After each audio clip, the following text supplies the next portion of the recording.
Amigos, que Dios les bendiga. Bienvenidos a una nueva edición del Evangelio Diario. Estamos a viernes 4 de agosto, en esta 17ª semana del tiempo ordinario. Hoy es primer viernes del mes de agosto, por lo tanto, es el día ofrecido al Sagrado Corazón de Jesús. Así es, ese corazón humilde, sencillo y generoso que le pedimos sea también el nuestro semejante al suyo. Por eso hoy es un buen día para participar en la misa y reparar el Sagrado Corazón. Es un buen día para empezar esa devoción de los 9 primeros viernes del mes y así recibir las gracias e indulgencias que el Sagrado Corazón prometió a Santa Margarita María de Alacoque. Así que hoy no te pierdas ese momento para orar y también ganar la indulgencia, confesándote, yendo a la Eucaristía, rezando el credo por las intenciones del Papa y pues ofreciendo una obra de caridad, de misericordia, y así obtener esa indulgencia que se da a aquellos que comulgan y oran los primeros 9 viernes del mes.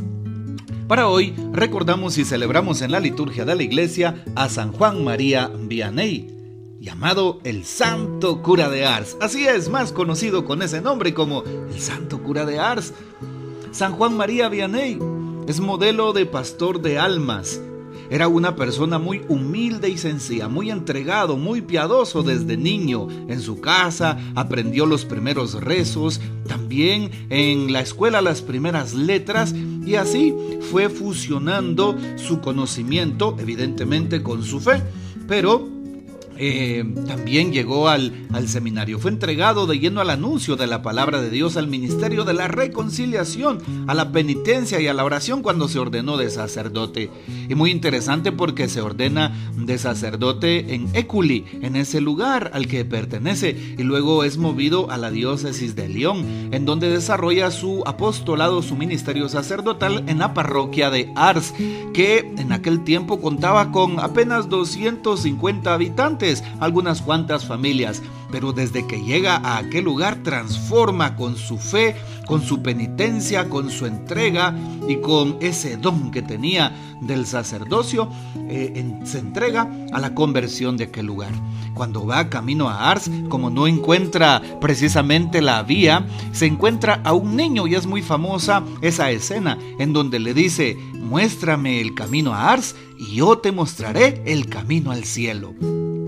Hoy recordamos al Santo Cura. Él era el patrono de todos los párrocos, pero desde el año 2010, en donde el Papa Benedicto XVI lo promulga como el año sacerdotal, es considerado el Santo Cura de Ars y proclamado como patrono de todos los sacerdotes del mundo. Así que él es el patrono de todos los sacerdotes. Hoy es un buen día para que ores por los sacerdotes. Motives a tu sacerdote, busca a tu párroco, anímalo, anima a los sacerdotes porque también lo necesitamos. Necesitamos que nuestras ovejas, que nuestros fieles nos den un abrazo, nos hagan una llamada, nos envíen un mensaje. Qué bonito, ¿verdad? En un día muy especial como el día de nuestro santo patrono.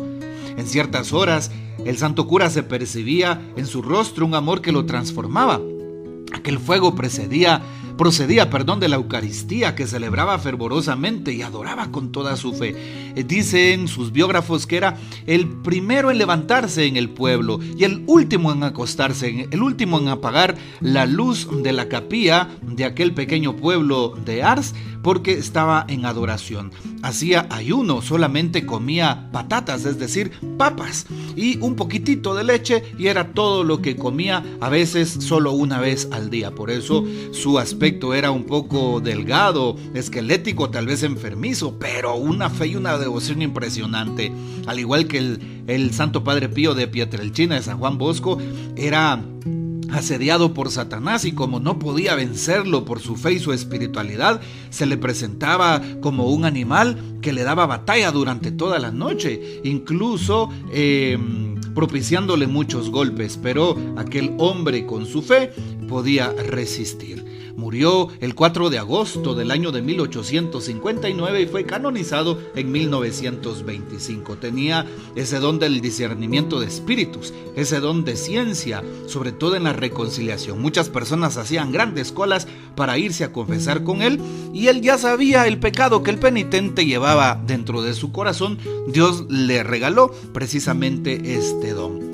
Un hombre humilde, sencillo y entregado a su ministerio, un hombre de mucha castidad. Pidámosle al Señor que nos ayude a vivir como el santo cura de Ars. Pidamos su poderosa intercesión. Para hoy tomamos el texto bíblico del Evangelio según San Mateo, capítulo 13, versículos del 54 al 58.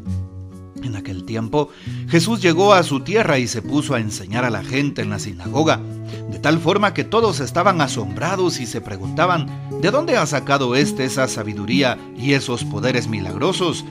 ¿Acaso no es este el hijo del carpintero?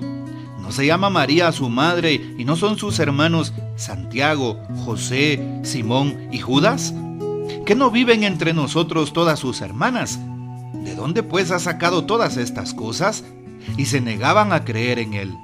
Entonces Jesús les dijo: un profeta no es despreciado más que en su patria y en su casa.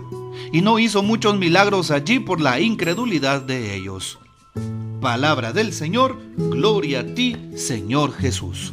Iniciamos nuestra reflexión recordando la primera lectura de este día, que está tomada del libro de Levítico en el capítulo 23 y varios versículos.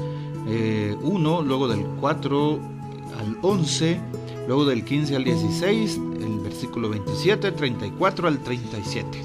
Bueno, para que veamos el libro de Levítico 23.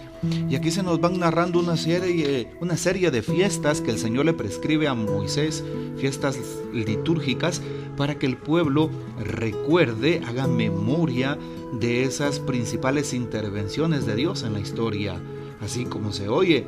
Y algunas de estas fiestas, la fiesta de Pascua, la fiesta más solemne, más grande, que tenían una vez al año, sobre todo, dice acá, el mes primero del año de Nisan, ¿verdad? El mes de Nisan, ¿verdad? El primer mes del año, en el día 14 y 15. Y entonces pues ahí se recuerda el Cordero Pascual y la liberación del pueblo de Israel de Egipto. Luego pues desde acá se toma la Pascua como un simbolismo muy profundo en torno a la Santa Eucaristía y al Jueves Santo, donde Jesús instituye este sacramento con el del sacerdocio. También Pentecostés, la fiesta Pentecostés, que ahí se señala los 50 días junto a las fiestas de las Gavías y los primeros frutos de las cosechas.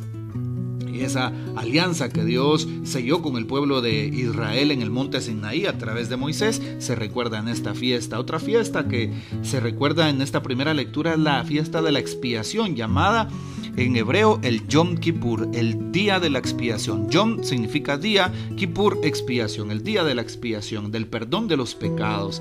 Era en el mes séptimo, sobre todo en el otoño, con ritos de penitencia y ofrendas de sacrificios. El Yom Kippur, en ese día pues colocaban la mano en un animal, sobre todo en un buey, y le pasaban todos los del pueblo sus pecados, de tal manera que o lo ofrecían en sacrificio en ese momento para que los pecados murieran con el animal, o lo expulsaban del pueblo para que el animal se fuera al desierto, muriera en el desierto, pero se llevara lejos los pecados del pueblo. Otra fiesta que se señala en la primera lectura hoy, de las tiendas o tabernáculos. San Pablo recuerda que él también trabaja con el tema de las chozas. Bueno, para esto también servían no solo para la vivienda, las tiendas, cuando el pueblo de Israel era nómada, era peregrino en el desierto y tenían que levantar sus tiendas. Y esto recuerda también la vendimia, la cosecha, la marcha por el desierto, construyendo, ciertas cabañas. Así que estas fiestas nos tienen que fortalecer, nos tienen que no hacer perder la memoria histórica, no solamente del pueblo de Israel, sino de nuestra propia vida, la memoria histórica de cómo Dios nos ha obrado en nosotros, nos ha bendecido y cómo el Señor sigue obrando en cada uno. Y como decía Monseñor Juan José Gerardi Conedera, aquella persona que no recuerde su historia puede caer en la tentación de volver a repetirla. Así que por eso la importancia de saber sobre nuestra historia, la historia de la iglesia, también en Guatemala y, por qué no, la historia también de nuestro país, de nuestros países. Hoy le pedimos al Señor que aumente nuestra fe. También algo importante es encontrarnos con el texto del Evangelio que hemos escuchado, San Mateo capítulo 13, y se nos dice cómo Jesús llega a su tierra y se pone a enseñar en la sinagoga. Todos se asombran, pero hacen preguntas que muchas veces son incómodas. Por ejemplo, ¿y de dónde saca esa sabiduría? ¿Quién le da esos poderes milagrosos? Porque veían a Jesús obrar milagros, sanar enfermos, expulsar demonios, resucitar a los muertos. ¿No es este el hijo del carpintero? ¿Y quién era el carpintero? Pues San José, precisamente, que él era oriundo de Belén, aparte de San José de Arimatea, ¿verdad? San José, el patriarca San José. ¿No se llama María su madre? Dice hoy, es decir, menciona a sus papás. Y San José se le conoce como el carpintero, para aquel que tenía una profesión específica. Jesús también aprende esta profesión. Hoy nos damos cuenta que Jesús venía de una familia específica, el don de la familia. Qué hermoso tener una familia, aprende a valorar tu familia. Jesús no excluye a su familia, Jesús no se avergüenza de su familia, jamás, sino todo lo contrario, nunca la niega. Los que se niegan a creer en la familia de Jesús y a creer en el mismo Jesús que era el Mesías, eran aquellas personas de su tiempo. Creámosle a Dios, creamos por la predicación, creamos porque nos dice su palabra, creamos porque están los sacramentos, creamos porque nuestra fe nos lleva a creer y a confiar en su presencia, creamos porque ha obrado milagros en nuestras vidas, creamos por su infinita misericordia, porque hemos sentido su perdón y su cercanía. También hoy no podemos nosotros rechazar a alguien que anuncie la palabra, todo lo contrario, debemos de agradecer si alguien cambia su vida y se dedica al ministerio de la palabra, alguien que se ha vuelto sacerdote y se pone a predicar. Qué hermoso sería eso, ¿verdad que sí? Por eso Jesús es despreciado en aquel lugar. Ojalá que no despreciemos a Cristo y que no tengamos incredulidad. Es lo que se nota en el texto, la incredulidad de la gente de su tiempo. Ojalá que nosotros sigamos creyendo y confiando en la presencia y misericordia de Dios en nuestras vidas. Que el Señor nos bendiga, que María Santísima nos guarde y que gocemos de la fiel custodia de San José. Y la bendición de Dios Todopoderoso, Padre, Hijo y Espíritu Santo descienda sobre ustedes y permanezca para siempre. Amén. Comparte este audio y hasta mañana.